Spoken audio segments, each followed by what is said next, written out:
سلام، وقت شما بخیر. خیلی از دوستان از ما سوال میکنند این دستگاهی که شما دارید میفروشید کارش چیه؟ به چه دردی میخوره؟ ببینید، ما اینترنت رو از یه مودم میگیریم. حالا مودم شما میتونه سیم کارتی باشه یا یه مودم ADSL باشه، هر مودمی میخواد باشه. ما روی این مودم یا روی این مدل مودم نمیتونیم VPN ست کنیم. انواع کانکشن VPNی که میشه روی مودم ست کرد PPTP یا L2TP هست که ما روی این مودما نمیتونیم بذاریم.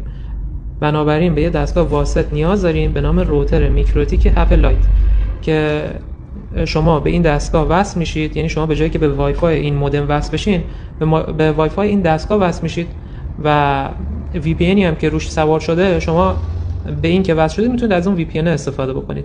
4 تا خروجی داره که ما میتونیم روی هر خروجیش تک به تک هم IP تعریف کنیم، هم اینکه VPN دار باشه اون اترش پورتش یا نه، هم روی وای فایش میتونید تعریف بکنید و خیلی راحت میتونید از VPN تو محیط خونگی یا اون بیزینسی که دارید استفاده بکنید.